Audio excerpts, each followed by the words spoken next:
The October Surprise Egypt and Syria Attack. On October 6, 1973, as the Jewish Day of Atonement, Yom Kippur, commenced, the tranquility of a ceasefire was shattered.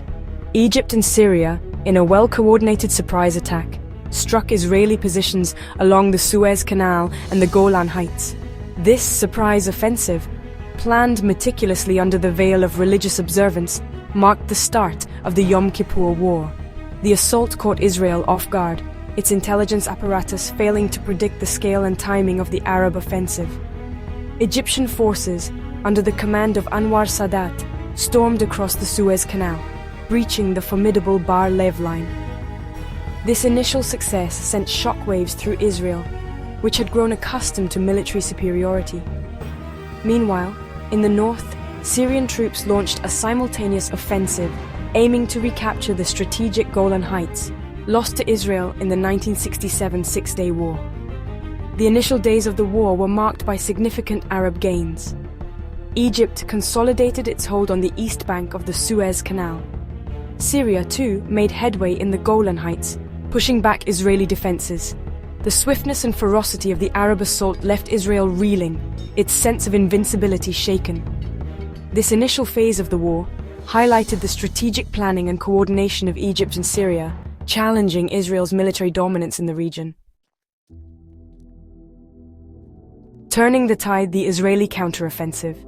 Reeling from the initial shock, Israel swiftly mobilized its reserves and launched a determined counteroffensive.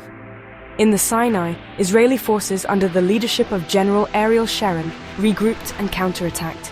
Sharon's audacious plan involved crossing the Suez Canal and encircling the Egyptian Third Army. This daring maneuver, executed with tactical brilliance, shifted the momentum of the war in the Sinai.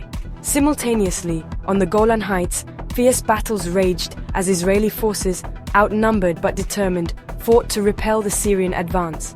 The Golan Heights, with its strategic importance overlooking Israeli settlements, became a battleground of intense fighting. After days of heavy fighting, Israel managed to halt the Syrian advance and push them back. By the second week of the war, Israel had regained the initiative. The tide turned decisively in Israel's favor in the Sinai. Sharon's forces, having crossed the canal, trapped a large contingent of the Egyptian army. This strategic victory put Israel in a commanding position, ultimately forcing Egypt to the negotiating table. Ceasefire and its aftermath. A reshaped Middle East. With both sides facing mounting casualties and international pressure building for a resolution, a ceasefire came into effect on October 26, 1973. The ceasefire, brokered by the United Nations, brought an end to the intense fighting but marked the beginning of complex diplomatic negotiations. The war, though short-lived, had a profound impact on the Middle East, reshaping political dynamics and altering the course of the Arab-Israeli conflict. The war shattered the myth of Israeli invincibility, demonstrating the capacity of Arab armies to challenge Israel's military prowess. It also highlighted the strategic importance of the Cold War rivalry, as both the United States and the Soviet Union provided military support to their respective allies in the conflict. The immediate aftermath of the ceasefire saw a series of disengagement agreements negotiated between Israel, Egypt, and Syria. These agreements led to territorial adjustments, with Israel withdrawing from some of the territories it had captured during the war. The war had a particularly significant impact on Egyptian-Israeli relations. Legacies of war. From Camp David to ongoing conflicts.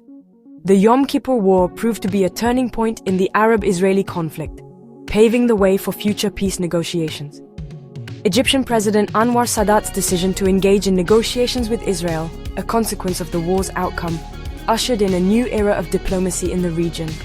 The Camp David Accords, signed in 1978, stand as a testament to this shift, marking the first peace treaty between Israel and an Arab state. The accords, brokered by US President Jimmy Carter, resulted in the return of the Sinai Peninsula to Egypt in exchange for Egyptian recognition of Israel. This landmark agreement, while a significant breakthrough, also had its detractors. Sadat faced criticism from within the Arab world for his decision to negotiate with Israel, leading to Egypt's suspension from the Arab League.